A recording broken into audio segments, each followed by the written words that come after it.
នេះគឺជាខ្សែរឿងពិតរបស់បរិសុទ្ធពីរនាក់ដែលបានឆ្លងកាត់ឧបសគ្គរាប់ពាន់ឧបសគ្គក្នុងសម័យយងខ្នង3ឆ្នាំ8ខែ20ថ្ងៃ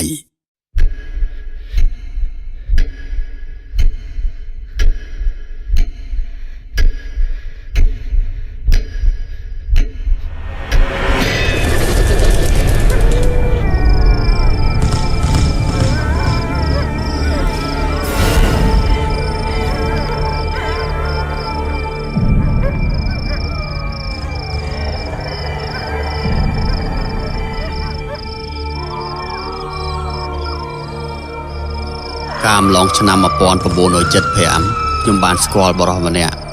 គេឈ្មោះប្រហាំងអាយុគេប្រហែលជា25ឆ្នាំទេតែប្រពន្ធគេវិញអាយុរហូតដល់60ឆ្នាំហើយណោះប្រហាំងនិងខ្ញុំគឺជាទាហានរួមពលនឹងគ្នាធ្លាប់ចេញទៅប្រយុទ្ធនៅសមរភូមិជាមួយគ្នាតែក្រោយបែក79មកពួកយើងក៏ត្រូវរំសាយអស់មករស់នៅតាមជីវភាពដូចប្រជាជនសាមញ្ញធម្មតាអញ្ចឹងហើយនឹកឃើញការគ្រាមួយនោះពួកយើងត្រូវបានទៅវាយបំបាក់ទ័ពបារាំងខ្ញុំរត់យកទៅផ្ទះអាយុកាលហ្នឹងរត់តាំងពីថ្ងៃត្រង់រហូតដល់ពាក់កណ្ដាលរាត្រីពួកយើងរត់គ្មានទិសដៅអីទេរត់នោះរត់ហត់ក៏មិនគិតដែរទឹកក៏គ្មានបាយទឹកក៏អត់មានទេចូលព្រៃ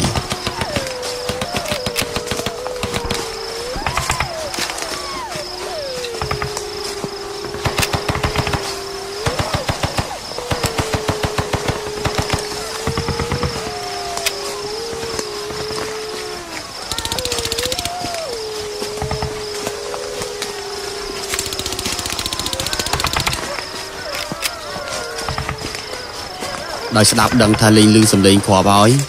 ពួកយើងក៏បានសម្រាកនៅក្រោមដើមជ្រៃមួយធំហើយក្នុងព្រៃនោះសិតតែឈើធំពេលដែលយើងនិយាយគ្នាតិចហ្នឹងក៏លឺសំឡេងខ្ទរដែរនិយាយទៅគួរខ្លាចតែហ្មងដូចជាលេងលឺសំឡេងស្នូគ្រាប់ហើយតានេះមែនហើយតោះយើងសម្រាប់នៅទីនេះមួយយប់សិនទៅអីចាំព្រឹកឡើងចាំគិតទៀត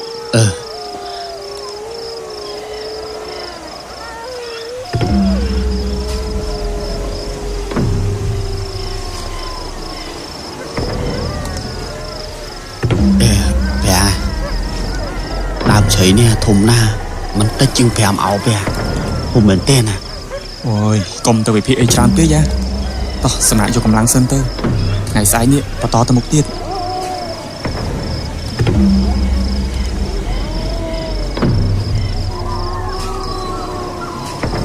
ខ្ញុំក៏ដាក់ខ្នងផ្អែកនៅលើគល់ជ្រៃនោះភ្លាមនោះប្រហាំងសេក5អាខំថៃហើយកុំដេកកន្លែងនេះមកនេះ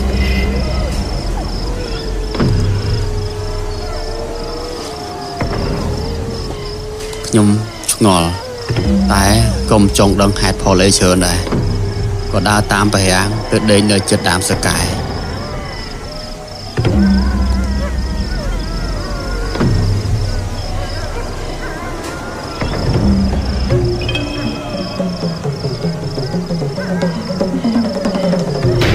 ចេញទៅ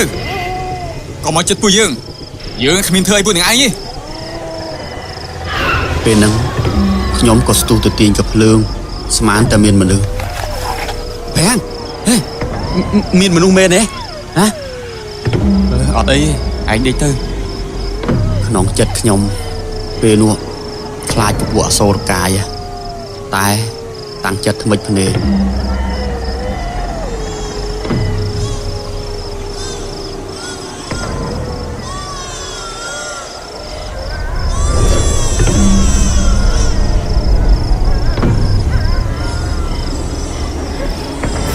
ពេលដែលខ្ញុំកំពុងអដេកនោះបានឮសំឡេងក្មេងយំនៅលើដើមជ្រៃក្បែរនោះបន្ទាប់មកខ្ញុំក៏ឮប្រហាំងជជែកជាមួយនារីម្នាក់យ៉ាងតឹងសរសៃក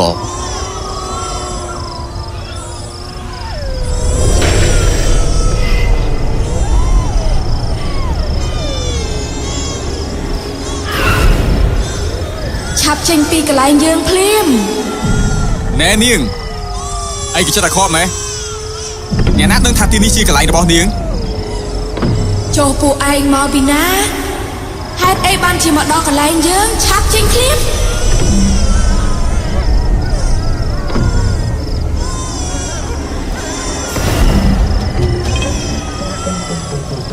ខ្ញុំកាន់តែឆ្ងល់ហើយនឹងកាន់តែខ្លាចទៀតគិតថាហេតុអីបានជានៅក្នុងព្រៃយ៉ាងនេះហើយមានមនុស្សស្រីរស់នៅទៀតពេលនោះខ្ញុំក៏ដាច់ចិត្តបើកភ្នែកមើលវាមិនមែនជាការសម័យទេតែវាជាក់ស្ដែងនឹងភ្នែកខ្ញុំតែហ្មងតាមពិតបារាំងគេកំពុងនិយាយជាមួយខ្មោចនាងគួរឲ្យខ្លាចសក់វែងអូសដីសំលៀកបំពាក់ប្រឡាក់សិតតែឈាមកំពុងឈរនិយាយជាមួយព្រះនៃគេនឹងលៀនស្ទើរតែធ្លាក់ចេញមកក្រៅទៅហើយចម្លងមកមើលព្រះមិនដាក់ភ្នែកទេហើយដៃឆ្វេងរបស់ខ្មោចស្រីនោះដាច់ត្រឹមកែងដៃអូជាមកក៏ខ្លាក់ញើតណាហើយដៃមកខាងទៀតវែងលូកដៃទៅយោងរឹងកូននៅដើមជ្រៃលើនោះតាំងពីកើតមកខ្ញុំមិនដែលឃើញរូបភាពបែបនេះពេលដែលឃើញដំបូងខ្ញុំស្ទើរតែសន្លប់ទៅហើយតែតាំងចិត្តយកឈ្នះខ្លួនឯងឲ្យបានណាមួយដែលចង់ដឹងថាហេតុអីបានជាព្រះរាមពូម៉ាក់ខ្ញុំនេះមិនខ្លាចខ្មោចអញ្ចឹងហើយថែមទាំងហ៊ានគំរាមខ្មោចស្រីម្នាក់នេះទៀតផង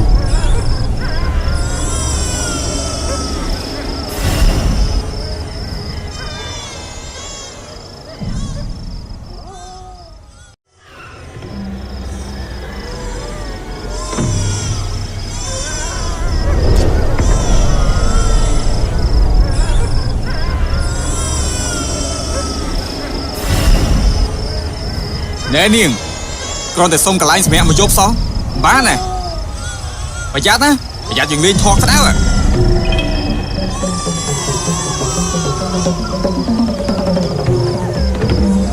ភ្លាមមកព្រះរាមបានចាប់បោចស្មៅមកគុំលើក្បែរនោះហើយធ្វើមាត់ជិបអូចសូតផ្លុំហើយគប់ទៅលើខ្មោចស្រីនោះ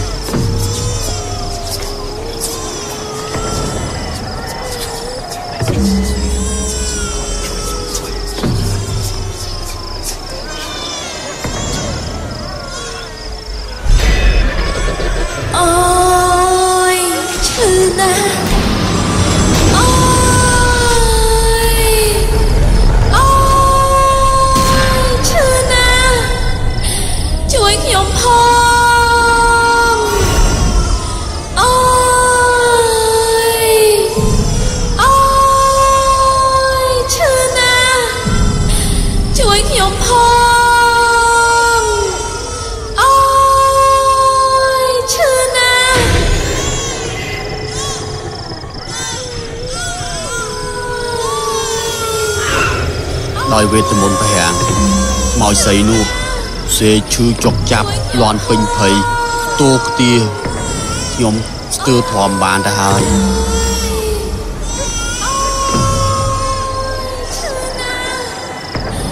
ជួយខ្ញុំផង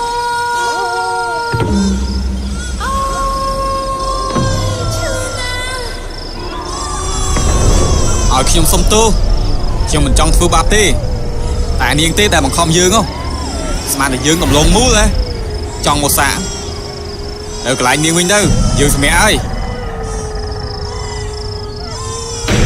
ខ្ញុំឈប់ហើយចុះហេតុអីបានជាលើកមកដល់ទីនេះពួកខ្ញុំជាទាហានបាក់ទ័ពប្រហែលជានាងយល់ហើយមិនបាច់មកបោបាច់អីច្រើនទេលោកជួយខ្ញុំបានទេខ្លាចជាខ្មោចហើយមានរឿងអីដែលចង់ឲ្យយើងជួយទៀតនាងហាសូមលោកជួយស្រាយចំណង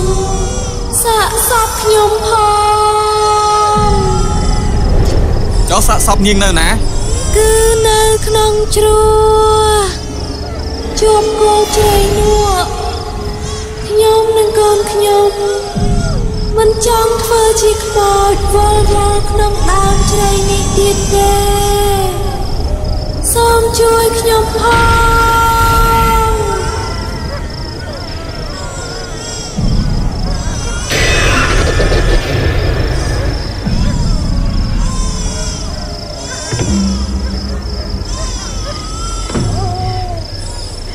តាមពិតទៅខ្មោចនាងនោះ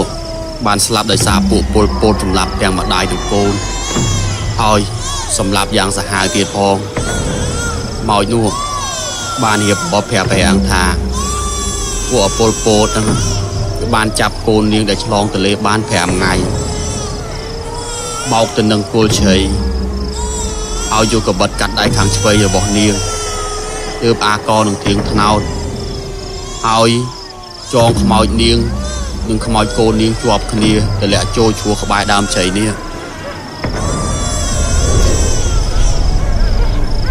ពេលដែលឃើញហេតុការណ៍ដ៏រន្ធត់បែបនេះខ្ញុំខំផឹងបិទភ្នែកដេកទៅវិញដែរតែដេកមិនលក់ទេឃើញសិតតែខ្មោចរាប់រយនាក់បក់ដៃឲ្យខ្ញុំជួយ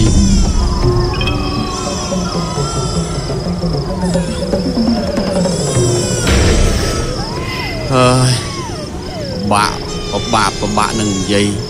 បើនិយាយប្រាប់ក្មេងៗឥឡូវគេក៏មិនជឿដែរមកសន្ទុះក្រោយមកព្រះអង្គបានដាស់ខ្ញុំ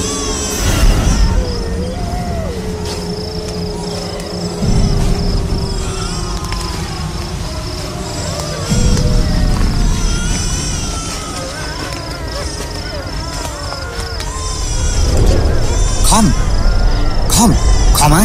ជាឡើងខ្ញុំភ្ញាក់ឡើងស្មានតែព្រះអង្គបបួលខ្ញុំបន្តដំណើរទៅមុខទៀតព្រះអង្គពួកយើងទៅណាទៀតជួបអីនេះអត់ទេយើងនៅសម្រាប់នឹងហើយជប់នឹងអញដាក់ឯងគឺកុំឲ្យឯងបាត់អញរកអញអត់ឃើញព្រោះអញចង់ចុះទៅក្នុងជ្រោះនោះ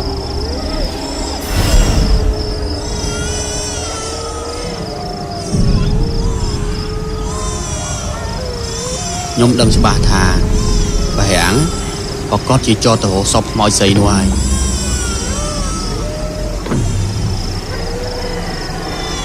ចុះឯងចុះទៅក្នុងជ្រោះនោះធ្វើអីចាំស្អែកចាំអញប្រាប់ឯងនេះគ្នាចុះទៅដែរបានទេអូមិនបាច់ទេចុះឯងប្រកទុកឲ្យយើងនៅនឹងម្នាក់ឯងមែនទេហើយឯងធ្វើទៅហ៊ានតិចក៏កំសាកម៉េចកុំប្រាប់ថាខំឯងខ្លាចខ្មោចអើយម៉ាំងសត្រូវនៅហួសអញខ្លាចផងខ្លាចអីខ្មោច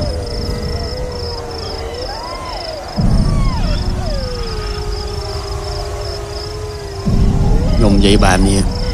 ដើម្បីឲ្យព្រះអង្គជឿជាក់តែពិតទៅខ្ញុំមិនហ៊ាននៅម្នាក់ឯងទេមកចុះមកចឹងតែបើមានហេតុអីមិនសួរប្រាប់គ្នាផងវើយ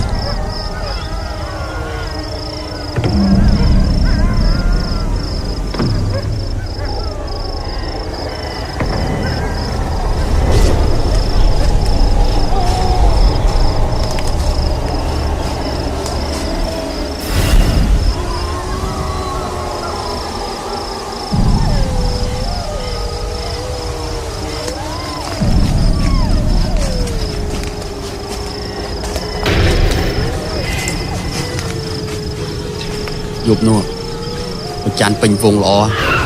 ទោះបីជាកដាលទៀតមែនតែពន្លឺប្រច័នបានជះមកភ្លឺព្រាលពួកយើងបានដើរចុះទៅតាមផ្លូវតូចមួយសុទ្ធតែប្រឡាព្រះអង្គដើរមុខខ្ញុំស្រាប់តែភ្លាមនោះខ្ញុំបានឃើញភ្លើងក្រហមស្ទង់អស់មកសម្ដៅមកខ្ញុំដំបូងតូចប្រហែលជាប៉ុនមេដៃតែពេលដែលខ្ញុំកាន់តែស្រឡឹងមើលវាយូរទៅ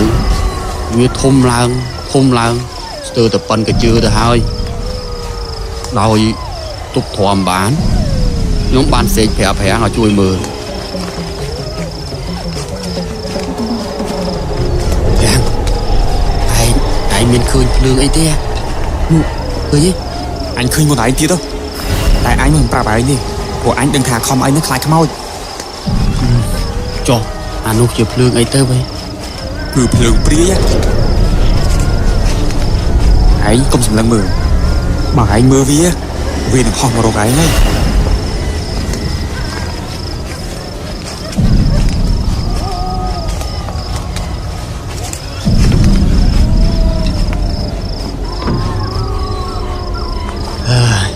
ខ្ញុំកាន់តែខ្លាចស្ទើរតែហ៊ាននោមទៅហើយពេលហ្នឹងហើយខំប្រឹងប្រឡប់អារម្មណ៍ខ្លួនឯងដើរបន្តទៅទៀត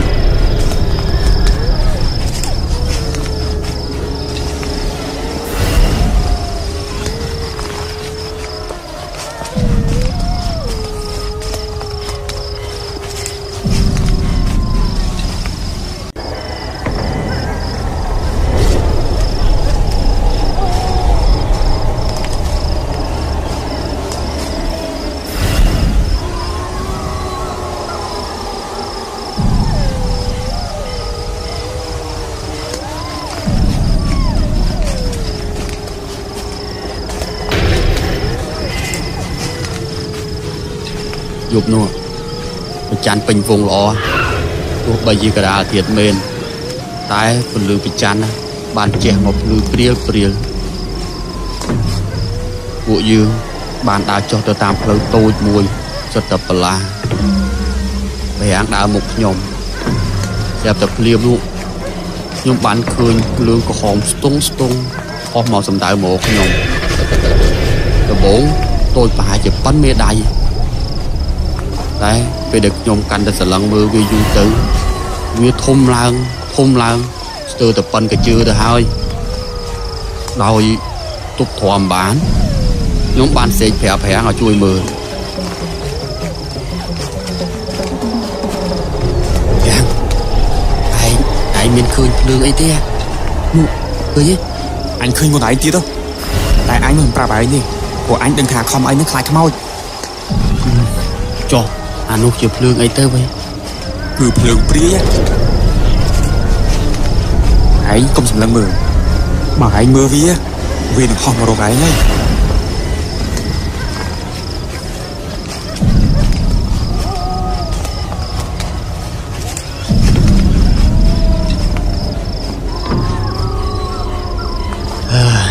ខ្ញុំកាន់តែខ្លាចស្ទើរតែហ៊ាននោមទៅហើយពេលហ្នឹងហើយខំប្រឹងប្រឡប់អារម្មណ៍ខ្លួនឯងដើរបន្តទៅទៀត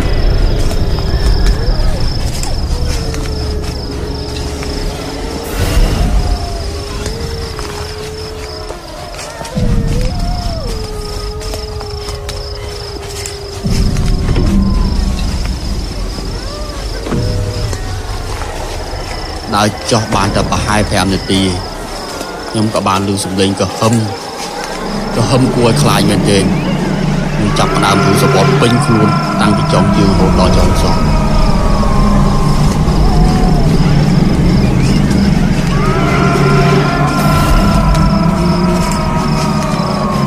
ខ្ញុំជាយាមសុំដឹងឮឯណៃប្រាំងវិញគឺដូចជាធម្មតាអត់ខ្លាចអីបន្តិចតែហ្មង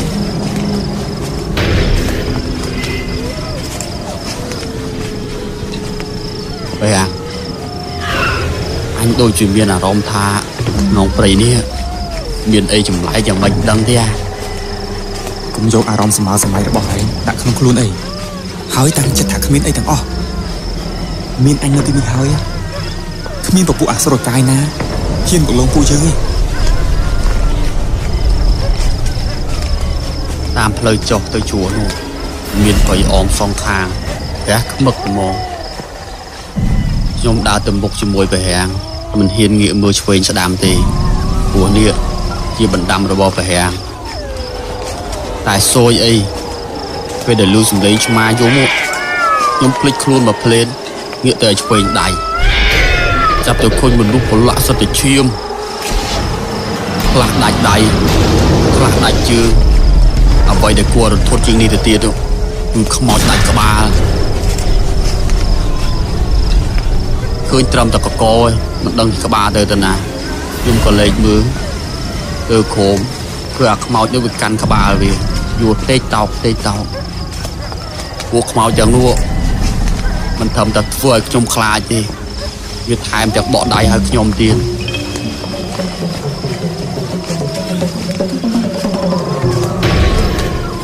បែងជួយអញផងបែងជួយអញផងបែងតើនោះជាខ្មោចឬក៏ជាអីពួកគេសុទ្ធតែជាខ្មោចតៃហោងពលឹងពួកគេវិលមិនអាចចាប់ជាតិបានទេពួកគេត្រូវការអ្នកជួយអញប្រាប់ហើយថាកុំឲ្យឯងងាកឆ្វេងស្ដាំ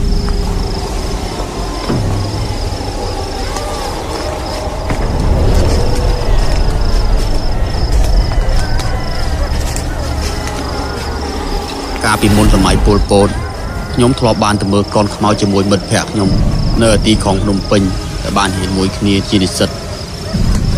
ខ្ញុំគិតថានៅលើលោកយើងនេះប្រហែលជាគ្មានទេខ្មោចតែបើមានណាគឺមានតែក្នុងកូនប៉ុណ្ណោះតែពេលនេះខ្ញុំបានជួបជាក់ស្ដែងតែម្ដងវាជារឿងរ៉ាវដែលដកជាប់ក្នុងជីវិតខ្ញុំមិនអាចភ្លេចបានទេនិយាយពីប្រាំងវិញគេជាមិត្តភក្តិដែលល្អបំផុតទោះបីសម្ដីគេនិយាយមិនសូវព្រោះក្តីតែគេជាមិត្តដ៏ស្មោះបំផុតសម្រាប់ខ្ញុំអំឡុងពេលដែលពួកយើងទាំងពីរនាក់ដើរទៅអូសពខ្មោចស្រីនោះពួកយើងបានជួបហេតុការណ៍រន្ធត់ជាច្រើនទៀត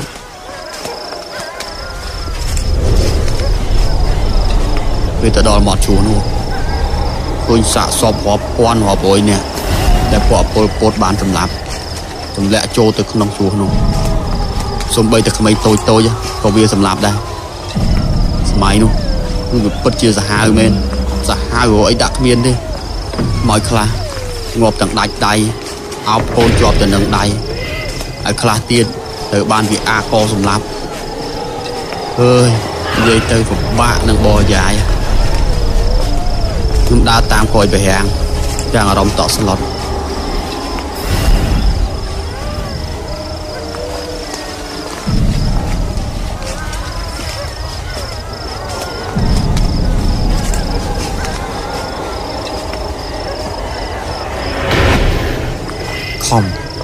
អញចុះមកជួននេះគឺដើម្បីរកសពស្ត្រីម្នាក់ដែលត្រូវគេសម្លាប់ចងផ្អប់នឹងកូនតូចមួយហើយអញខ្លាចខ្មោចមែនខ្លាចបន្តិចតួចដែរហ្នឹងកុំខ្លាចមនុស្សយើងមុនក្រោយគង់តែស្លាប់ដូចតែគ្នាទេ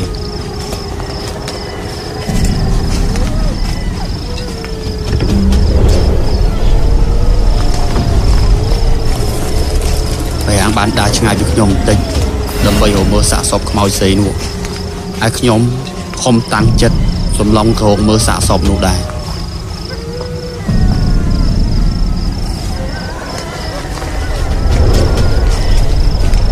ខំ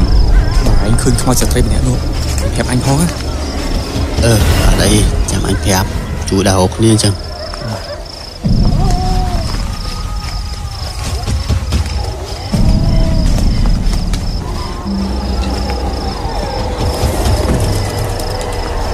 ចិត្តមិនឲ្យខ្លាចខ្មោច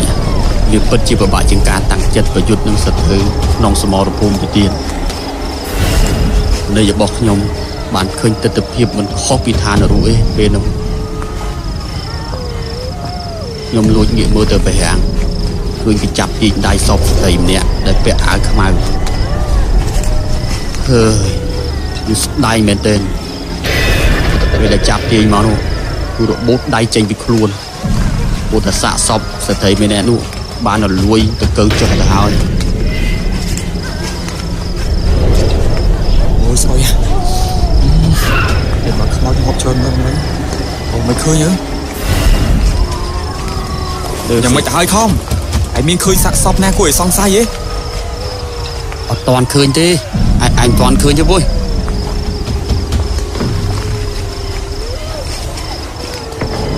ខ្ញុំបានសម្លឹងទៅមើលសពស្ត្រីម្នាក់ដែលនៅឆ្ងាយពីមាត់ឈូសនោះហើយខ្ញុំក៏ដើរសម្ដៅទៅមើល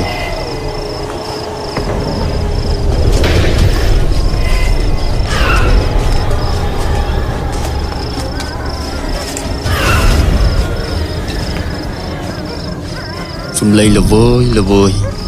បានសេឲ្យខ្ញុំជួយខ្ញុំ ខ្ញុំក៏បានដើរទៅកន្លែងដែលមានលឺសំឡេងនោះសិនមុនបន្តទៅកន្លែងសពស្ត្រីនោះពេលដែលខ្ញុំដើរទៅជិតដល់កន្លែងនោះវាហាក់ដូចជាមានអ្វីមួយមកចាប់ជើងខ្ញុំជាប់មកឲ្យដើរទៅមុខខ្ញុំចាប់ផ្ដើមព្រួយសបល់ខ្ញាក់ដល់មកព្រួយសបល់ដល់ក្បាលតែមកហើយក៏បានអោនមើលកូនពេលដែលឃើញភ្លាមពលឹងរបស់ខ្ញុំនេះគឺទៅហោះចេញទៅខាងក្រៅទៅហើយគឺដៃដែលប្រឡាក់សិតទៅឈាមមានក្លិនស្អុយស្ទើរធម្មតាបានចាប់ជើងខ្ញុំជាប់មុខប្រឡាក់សិតទៅពុះមើមយល់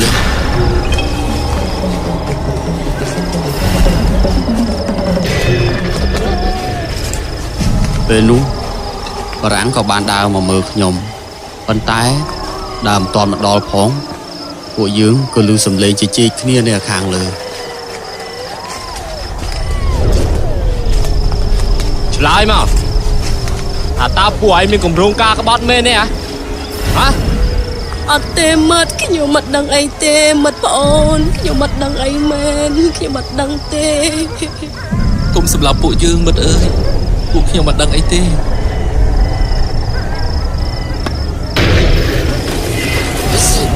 អញអើយមកជួយអើយអញ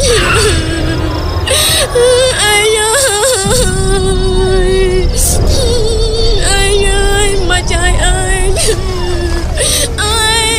គុំទៅសួរពួកវាច្រើនពេកអីមិនបងអាពួកនេះទុកគុំមិនចំណេញដកចេញគុំខាតទេមិនបងខ្ញុំខ្លាចអើយមិត្តអើយសុំទុកជីវិតខ្ញុំនឹងកូនខ្ញុំផងខ្ញុំខ្លាចអើយកុំធ្វើបាបខ្ញុំនឹងកូនខ្ញុំអើយខ្ញុំមិនភ្លេចគុណមិត្តទេមានគុណគ្មានស្រ័យទេវិញយើងមិនអាចក្បត់នឹងអង្គការដើម្បីពួកក្បត់ឯងទេមានតែត្បូងជាប់នេះយំស្អីជុំយំមើលមិត្តបងយកកំបិតខ្វៅឲ្យខ្ញុំ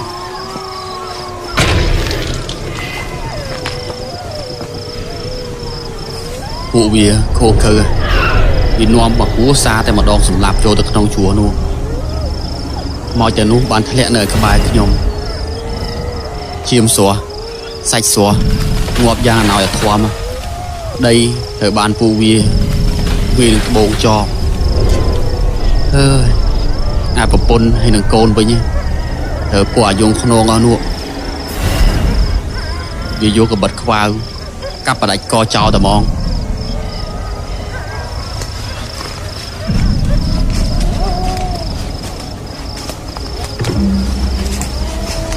មិត្តបង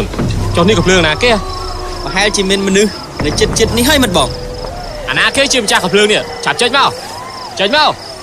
មិត្តបងសម្ភារៈទាំងអស់នេះប្រហែលជារបស់កម្មាភិបាលហើយតោះយើងទៅវិញមិត្តបងតោះអញ្ចឹងមិត្តបង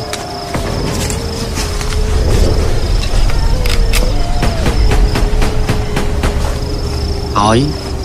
ពួកវាបានបាញ់កំភ្លើងទៅលើ5គ្រាប់ដើម្បីគំរាមជីវិតរស់នៅក្នុងនរកបែបនេះខ្ញុំចង់ឃើញចង់យល់ទៀតទេវាឆ្អែតឆ្អន់ណាស់សម្រាប់ខ្ញុំពេលដែលពួកវាបានបាញ់កំភ្លើងគំរាមហើយពួកវាក៏បានដើរចេញទៅ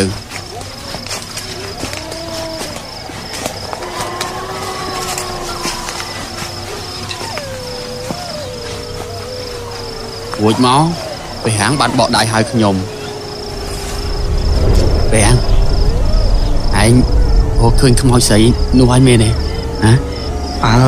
នោះខ្មោចនាងតោះជួយទាញសាកសពចេញមកខ្ញុំនឹងព្រះហាងបាននាំគ្នាទាញសាកសពដែលនៅសកត់ពីលើខ្មោចម៉ែកូននោះចេញដំបូងញើសដែរណាតែធ្វើម៉េចពីកលៈទេសៈហ្នឹងហើយត្រូវតែធ្វើ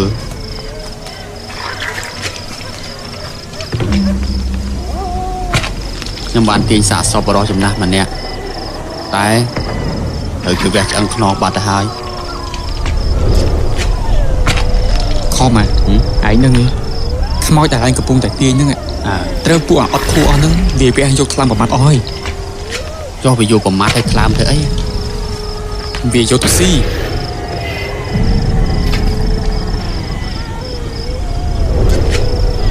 ពួកនេះវាសាហាវជាងសត្វដេរឆានទៅទៀតលាមក ព្រះអង្គបានយកដៃទៅស្រាយចំណងឲ្យខ្មោចម៉ែកូននោះពេលដែលទាញផ្ងាមកគួយចិត្តទៅកើគាត់ទៅកើច្រើនណាចុះនៅក្នុងភ្នែកជីក្របភ្នែកបាត់អស់លេងចំណែកកូនតូចដែលចងប្រអប់នោះវិញស្អុយឲ្យលួយឲ្យលេះបាត់ទៅហើយមកជីវិតនេះជួបផ្សំជួបគ្រប់ហើយ សូមឲ្យព្រលឹងនាងនិងកូននាងទៅរកភពណាដែលសមគួរទៅចុះ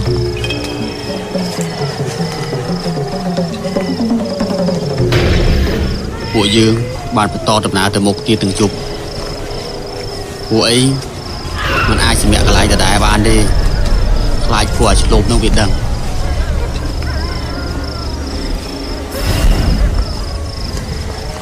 ខំ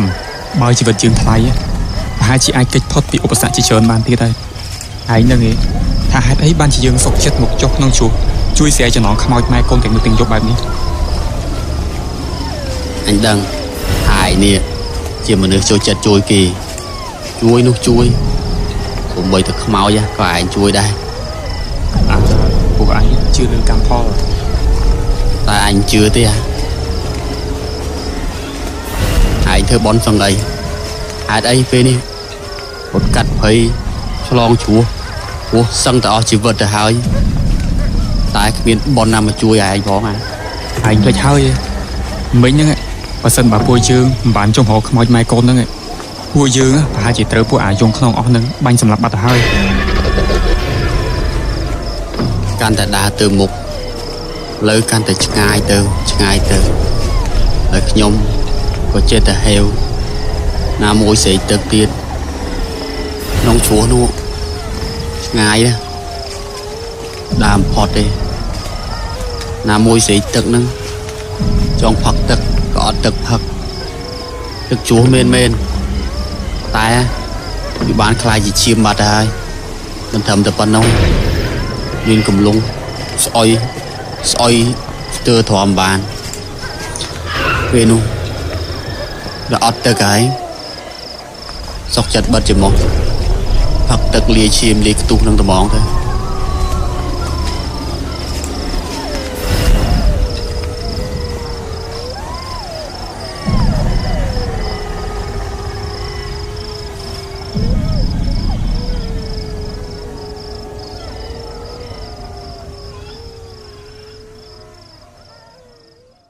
សូមប្រិមិត្តរងចាំស្ដាប់ភាពបន្តសូមអរគុណ